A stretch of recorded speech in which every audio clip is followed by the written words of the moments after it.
अब होगी सुनीता विलियम्स की धरती पर वापसी। सुनीता को पृथ्वी पर लौटने पर होंगी कौन सी बड़ी मुश्किलें? क्या सुनीता को देखने चलने तक में आएंगी दिक्कतें? भारतीय मूल की अमेरिकी एस्ट्रोनॉट सुनीता विलियम्स पिछले साल 5 जून को स्पेस मिशन पर गई थी। उनके साथ बुच विल्मोर भी नासा के इस मिशन पर गए थे। बता दें कि सुनीता स्पेसक्राफ्ट की पायलट थी तो वहीं विल्मोर कमांडर थे। वैसे उन्हें 8 दिन में ही वापस धरती पर आना था, लेकिन स्पेसक्राफ्ट में तकनीकी दिक्कतें आने की वजह से दोनों वहीं फंस गए और इस तरह से 8 दिन के बदले दोनों को 9 महीने अंतरिक्ष में गुजारने पड़े। लेकिन अब काफी ही लंबा सफर तय करके सुनीता और बुच करीब 9 महीने बाद यानी कि 19 मार्च 2025 को अंतरराष्ट्रीय अंतरिक्ष स्टेशन से धरती पर वापसी करेंगे। जी हां, आखिरकार लंबे इंतजार के बाद एलन मस्क की स्पेस एजेंसी का रॉकेट फॉल्कन 9 भारतीय समय के अनुसार करीब 4:30 पर लॉन्च कर दिया गया था। लेकिन अब बड़ा सवाल ये उठता है कि सुनीता और बैरी कितने दिनों में पृथ्वी पर लौटेंगे। इसके अलावा सुनीता और बैरी को 9 महीने के लंबे समय के बाद धरती पर आने के बाद क्या क्या मुश्किलें आएंगी, ये वो सवाल है जो आज हर कोई जानना चाहता है। तो चलिए आज हम आपको अपने इस वीडियो के जरिए बताएंगे कि धरती पर आने वाली वीरांगना सुनीता को करना पड़ेगा कौन कौन सी बड़ी चुनौतियों का सामना।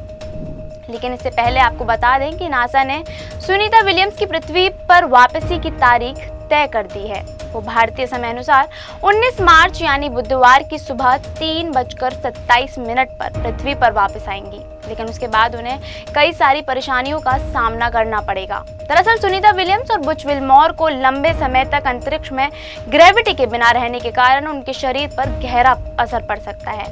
वैज्ञानिकों के अनुसार वो बेबी फिट जैसी समस्या से जूझ सकते हैं, जिससे उनके पैरों के स्ट्रक्चर काफी ही ज्यादा अफेक्ट हो सकते हैं।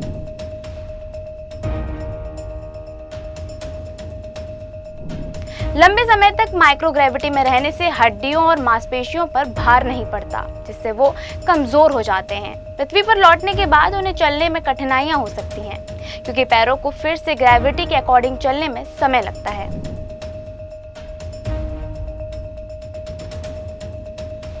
स्पेस में ग्रेविटी नहीं होने की वजह से शरीर की हड्डियों और मांसपेशियों पर काफी ही गहरा असर पड़ता है। पृथ्वी पर लोड बेयर करने वाली हड्डियों की डेंसिटी हर महीने लगभग 1% कम हो जाती है।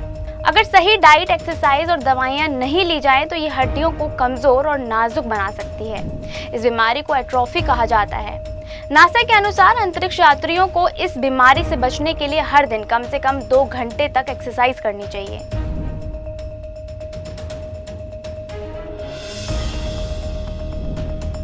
इसके अलावा अंतरिक्ष में रहने वाले लोगों में मांसपेशियों को सामान्य रूप से काम नहीं करना पड़ता, जिससे कि वो और भी ज्यादा कमजोर हो जाती हैं। अब ऐसे में अंतरिक्ष में इतने लंबे समय बिताने के बाद धरती पर आने पर नॉर्मल एक्टिविटीज करने पर काफी ही ज्यादा थकान और कमजोरी महसूस हो सकती है।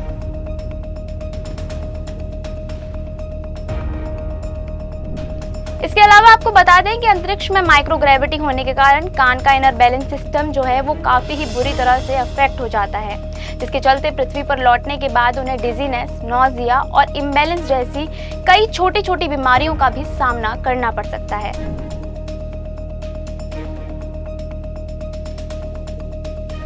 अंतरिक्ष में दिल को खून पंप करने में ज्यादा मेहनत नहीं करनी पड़ती। ऐसे में पृथ्वी पर लौटने के बाद ब्लड प्रेशर पर गिरावट यानी कि ऑर्थोस्टैटिक हाइपोटेंशन हो सकती है, जिससे खड़े होते ही चक्कर आ सकता है।